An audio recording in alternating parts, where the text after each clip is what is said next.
بسم اللہ الرحمن الرحیم۔ حضرت محمد مصطفیٰ صلی اللہ علیہ وآلہ وسلم نے وحی کے رک جانے کے زمانے کے حالات بیان فرماتے ہوئے کہا کہ ایک روز میں چلا جا رہا تھا کہ اچانک میں نے آسمان کی طرف ایک آواز سنی اور میں نے اپنا سر آسمان کی طرف اٹھایا۔ کیا دیکھتا ہوں کہ وہی فرشتہ جو میرے پاس غار حرا میں آیا تھا وہ آسمان و زمین کے بیچ میں ایک کرسی پر بیٹھا ہوا ہے۔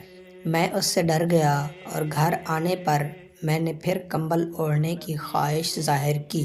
اس وقت اللہ پاک کی طرف سے یہ آیت نازل ہوئی، اے لحاف اوڑھ کر لیٹنے والے، اٹھ کھڑا ہو اور لوگوں کو عذاب الہی سے ڈرا اور اپنے رب کی بڑائی بیان کر اور اپنے کپڑوں کو پاک صاف رکھ اور گندگی سے دور رہ۔ اس کے بعد وحی تیزی کے ساتھ پے در پے آنے لگی۔ صحیح بخاری حدیث نمبر 4۔